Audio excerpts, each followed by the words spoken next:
Hello, soulpath fam, and welcome to this week's Astro Energy Report and three-card tarot spread. My name is Desiree, and I am your intuitive counselor here on the channel. I hope that you had an awesome week last week. I know I was away, but we're back and ready to roll this week. And what a week it is. I can't wait to jump into the Astros with you. Before I do, though, I do want to invite you, if you're new here, please like and subscribe to the channel so you don't miss a single episode. And if you're returning, like this video if you find value in it, and please do share with friends and family. It's so important to help the channel grow and spread the love and do all that good stuff. And apparently there's some opportunity to hype the video in its first week of release that I guess the algorithm wants us all to play along. So if you want to play along and hype the video because it feels good to you to do so, that would be amazing and I'd super appreciate it. Okay, Astros, this is a really it's a very potent week. So personally, I have Pluto in an exact opposition to my sun. So I love Pluto and I kind of hate Pluto. I have a very intimate relationship with this planet. And this week, Pluto is very busy affecting everybody's chart because Mars is squaring Pluto. We'll talk about that in a second. And the sun is trining it, thank God. So basically, what's happening at the beginning of this week, this is happening on the 26th. This is an energy. Pluto is the energy of transformation, like the Tower card. Like it tears things down to the ground so that they can be rebuilt. It is the death that precedes new life. How this arrives in a person's life is through transformation. Like this has just been a wildly transformative year. I know we were talking about this 2, 3, 4 years ago that 2026 was going to be intense, and it has proven to be so. We're in the throes of the labor pains of the sort of birth and delivery of the new human. And so it's not going to be an easy year. We do have like moments of being able to breathe, pauses between contractions, but this week it's got a squeeze to it. There is a deep invitation when Pluto is getting activated, and more, it's actually dancing with the nodes of fate. So this is like really karmic stuff. It's very potent energy in the field that is asking you, what are you so done with? What patterns of behavior are you over? What way of viewing yourself or value you're assigning yourself are you ready to let go of? What people pleasing tendencies are you just like, okay, no, we're done? What is your relationship to your own standards? And are you being invited to up level them? And one of the things that I want to presence in this particular reading is we can have these like awarenesses where we mentally understand something, but our body is slow to catch up. We can have breakthrough understandings and believe that that's sufficient for that to evoke the necessary change, but it isn't. Our body needs to catch up with those new understandings. And that gap can be very uncomfortable at times. And so what's going to happen this week is you're likely going to have some big awarenesses, some big shifts, and going, holy fuck, I have been shortchanging myself in ways that I'm done doing. I have been playing a role of shrinking and people pleasing that I'm over. These health issues I've been tolerating, I'm not tolerating them anymore. I really am going to, do what I need to do to take a serious look at all of my behaviors and all of my ideas to approach my well-being, my mental, emotional, spiritual, physical well-being from a very holistic standpoint where not only am I going to check what I'm taking for ingesting food wise, like what am I putting in my mouth for food, for supplements, for like liquids, what am I ingesting with my eyes? What am I ingesting with my mind? What am I ingesting with my sense of smell? And the people that I'm around, surrounding myself with, like the milieu, your cultural milieu that you find yourself in, all of that is coming up for you to have an opportunity to figure out what are your standards? What are you willing to accept? What are you willing to fight for? Because When Mars is in the action like this, when Mars is squaring Pluto, there is this like war-like energy and it's very transformative. And it's sometimes the act of standing up for ourselves can feel so scary. It can feel like we're creating war. It can feel like the very structure beneath us is so wobbly because maybe you've been deeply conditioned to never rock the boat. Maybe you've been taught over time to place other people's needs and ease above your own. And this is the sort of stuff that's coming up to be revisited because it can't move forward with you.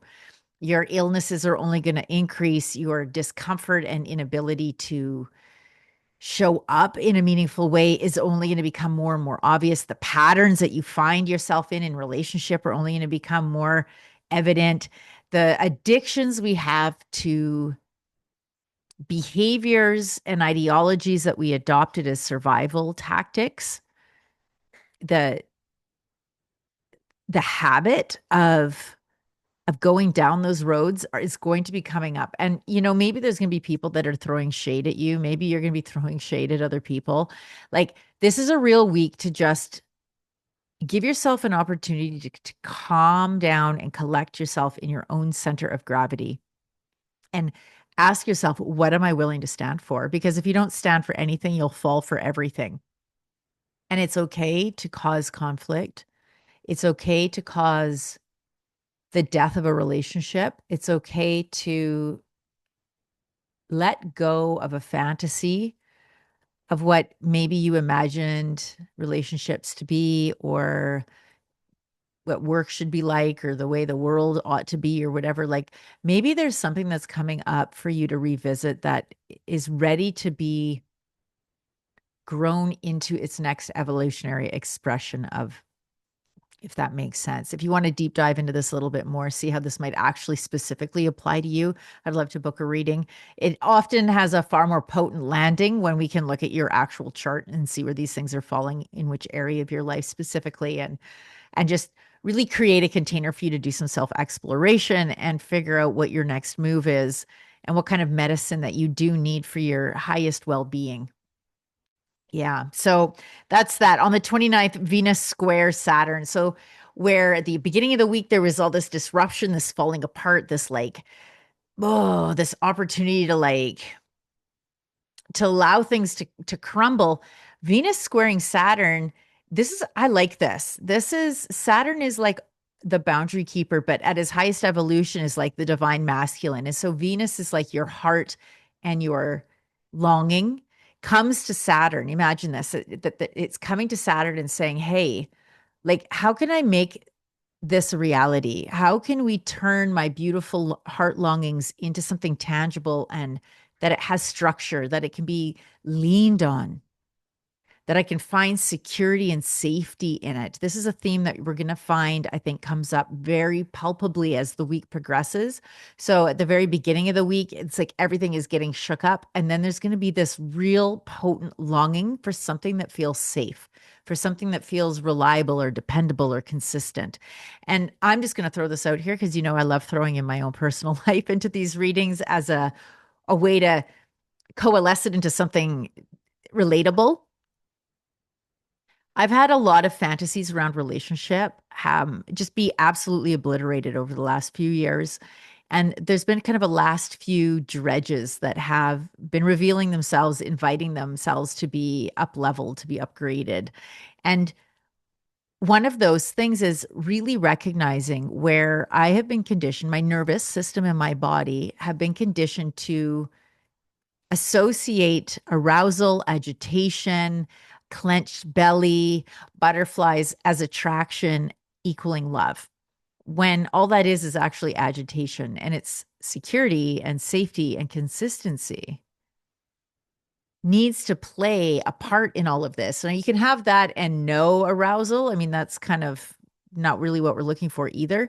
But for those of us in the arousal equals love camp, and you keep maybe cycling through these like really tumultuous relationships, I want to invite you in to start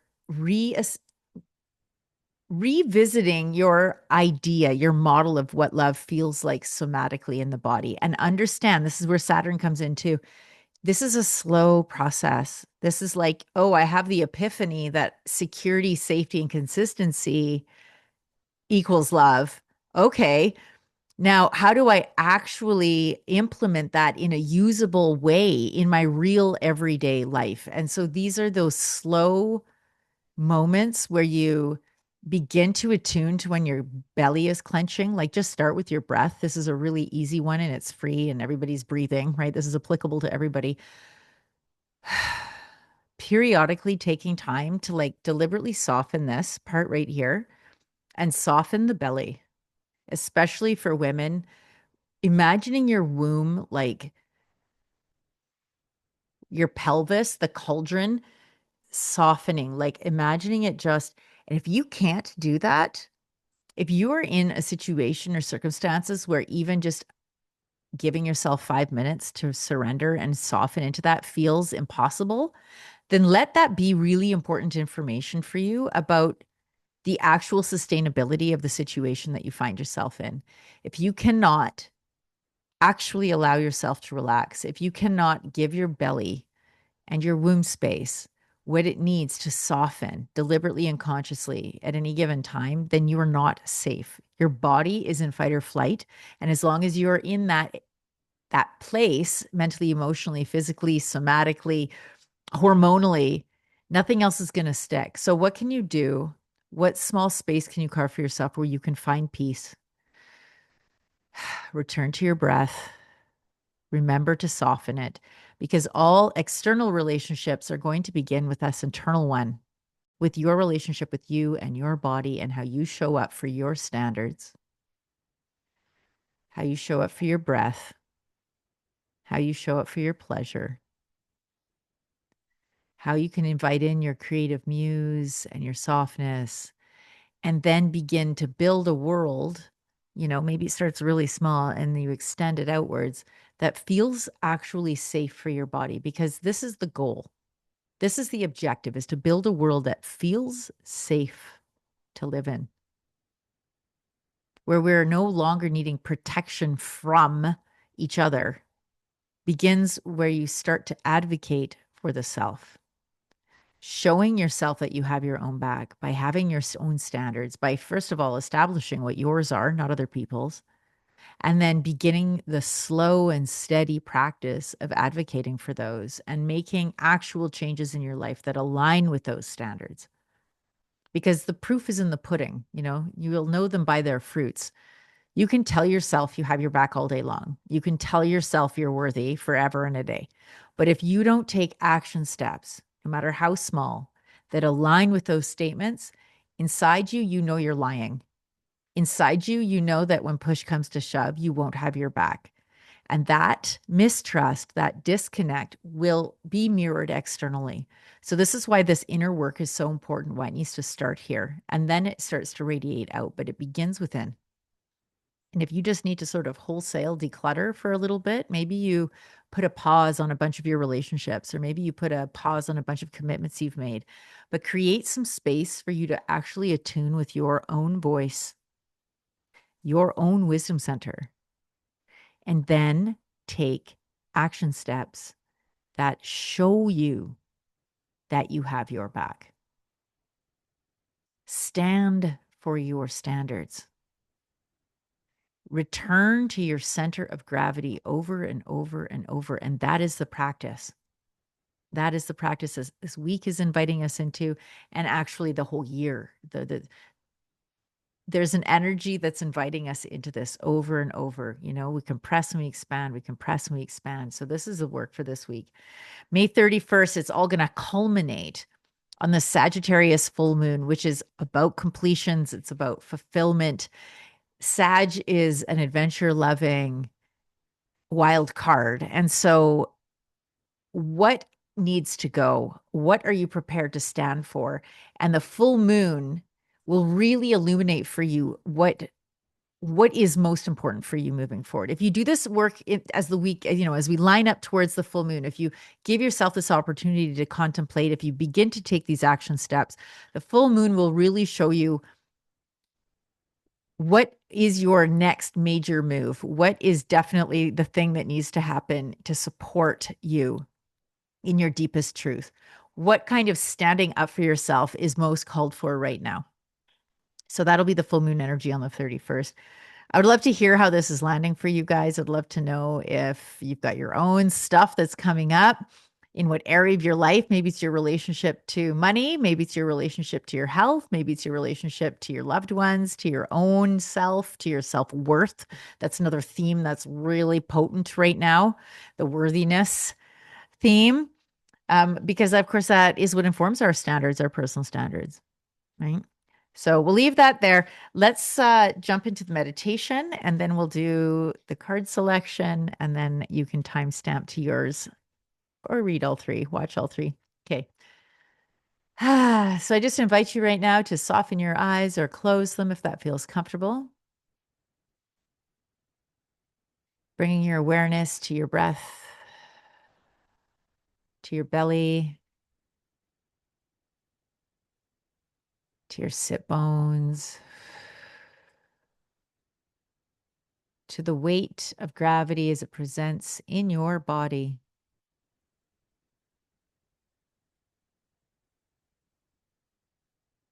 Breathing in, you arrive. Breathing out, you settle deeper. Breathing in, I arrive.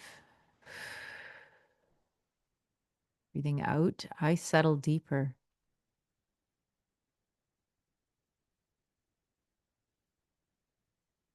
I arrive. I settle deeper. When you're ready, I invite you to blink your eyes open and pick from this week's offerings. Card 1, card 2, card 3. Okay. This was your selection for card 1. You've got the 7 of Swords. So this is the sneaky little fuck card.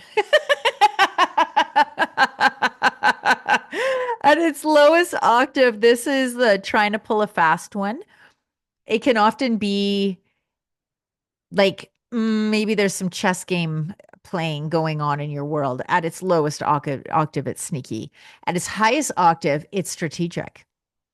So maybe you're being presented with a problem right now or a challenge that is going to be best navigated with strategy.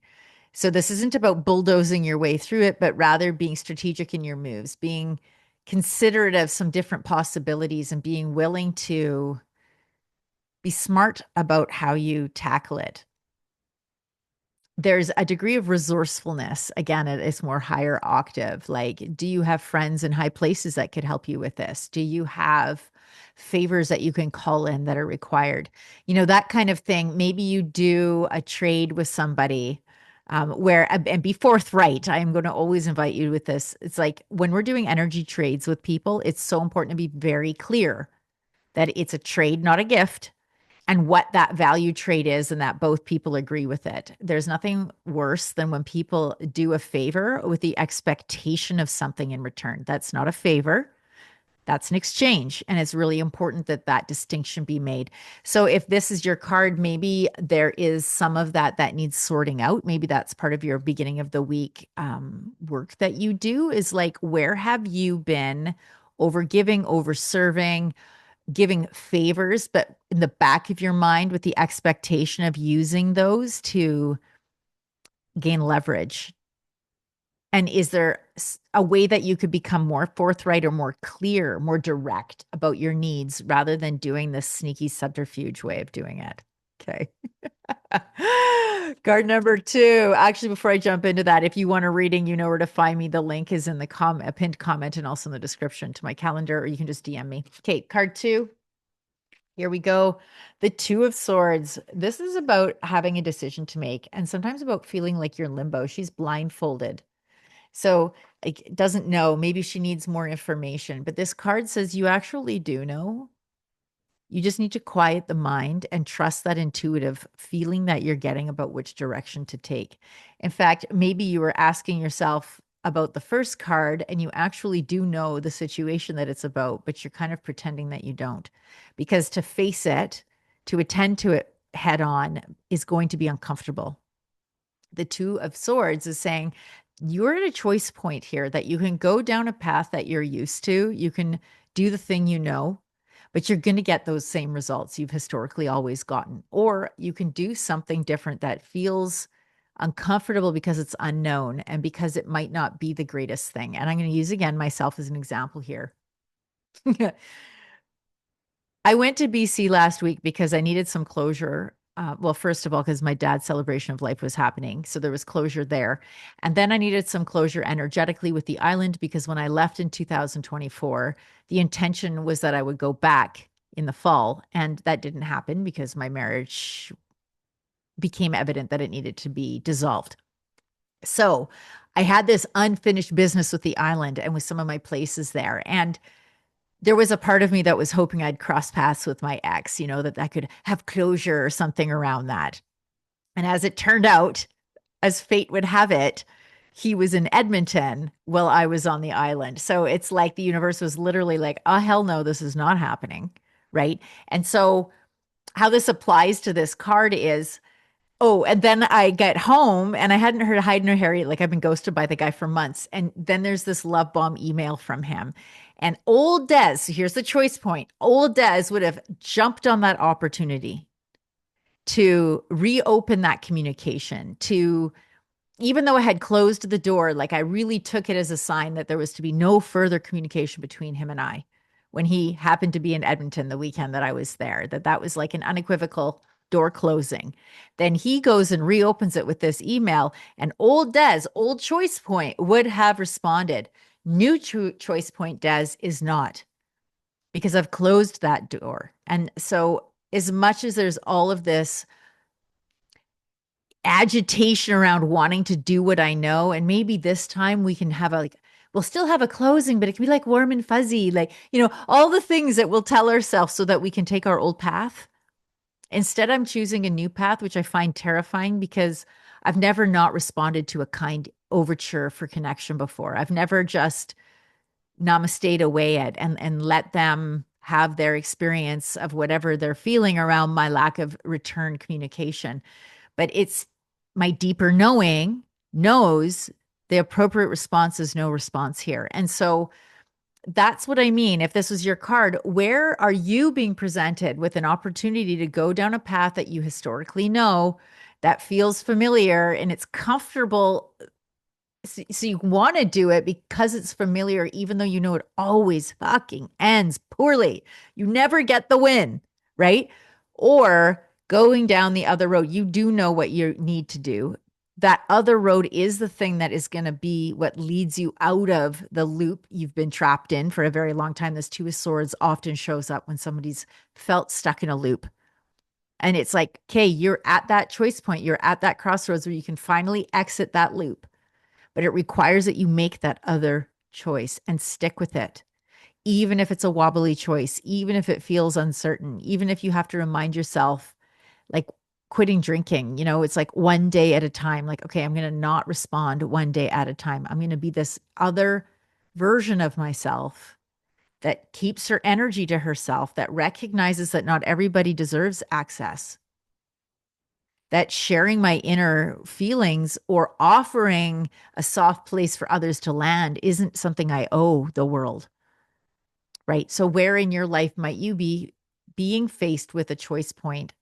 And can you choose the other one and continue to choose it one day at a time? So, there's that card. Again, if you want a reading, you know where to find me. The link is in the calendar, in a comment, and also in the description. Finally, card number 3, my friends. If this was your selection, you got the Hierophant, the 5th card, or card 5 in the Major Arcana. So this is the counterpoint in many respects. It's like the next sign of the Empress is the next sign after the Emperor card. He's very like traditional. This is an invitation into spirituality in a traditional kind of way.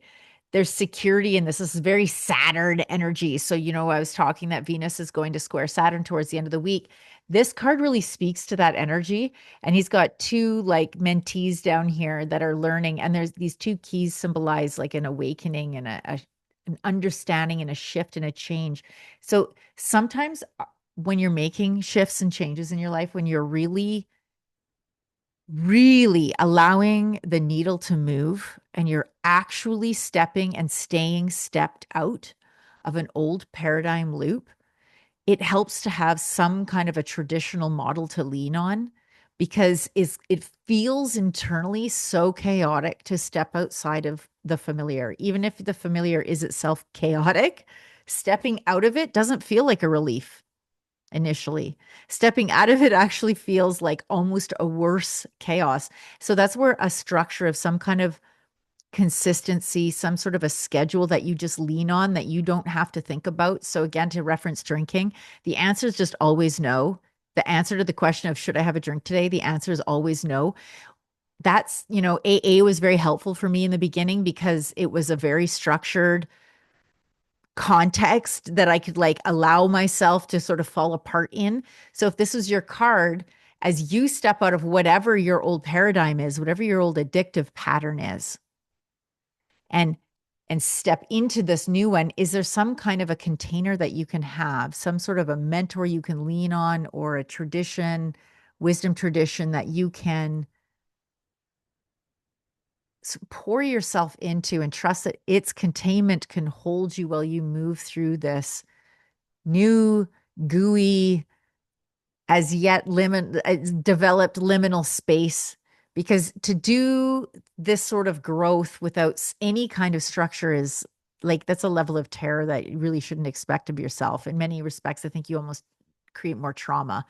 So where I am not generally an advocate of anything traditional, in fact, it's funny to notice in my body, I have almost a visceral response to authority and to tradition and to the way we've always done it. It's almost like a pathological fuck that. There are times and places where that isn't restrictive, it's supportive. And so if this was your card, that's what it's pointing towards, is that you are probably going to really, benefit from some kind of a container that doesn't deviate from, it's just the traditional, it's just the OG whatever. So I invite you into that. Okay. Final nugget of love. What do we have for this week?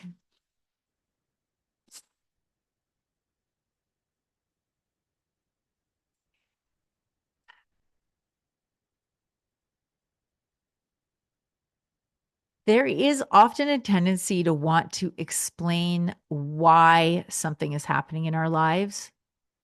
Is it the stars? Is it, I don't know, some particular psychological development phase I'm in? Is it, often in my line of work, people, is it because of the astrology, and it doesn't really matter why something is happening, only that it is happening for you right now. And that the real meat is in arriving and meeting yourself exactly where you are without doing that exit looking for the why. Why is this happening? Because that can often be a way of leaving yourself to intellectualize it, where right now we're so deeply being invited into the body. So come back to your physical self. Use your body as an anchor point to return to your center, to find your sense of gravity. Let go of the why and just recognize the what. What is arising in you right now? And can you simply be present for what is arising and love on yourself as it moves through you? And it will move through you if you don't attach yourself to the why. That's a story creating thing that initially can create a bit of relief, but ultimately keeps you stuck. The real work is to be with yourself where you are right now. Trusting that all you need to do is hold your hand and be with yourself, be present with your physical experience. And it will move through you. You will digest it. And as you foster that as a habit, when you become more and more deliberately conscious of the physical happenings in your body, the quieter your body can get because you're paying attention to it. It yells at you when you don't listen. Just like we can become very insensitive to our own insulin levels when we're always eating, if we're never taking a break, if we never do intermittent fasting, if we're always eating the second that we have any amount of discomfort that, we would call hunger, then your body is never getting a chance to recalibrate its sensitivity to its own insulin. And then we become insulin resistant. And that's actually what type 2 diabetes is. So that's like an example of how important it is to quiet down and slow down and create space and just arrive for the discomfort, in this case, the hunger, before you rush to fill it. Before you rush to fill that anxiety with answers about the why, what if you just show up for anxiety in your belly? Be your friend, be your companion through these physical experiences of your emotional life. Come home to your body and watch what happens when you create a habit of that. I hope that landed. I love you guys as always. Let me know in the comments if this was good, if it was bad, if it was something in between. Share the video if you found value and, do all the things and hype it up. I'm so curious what that is. Hype. Okay. Mwah. Love you. And, have a fabulous week. And we'll see you next Tuesday.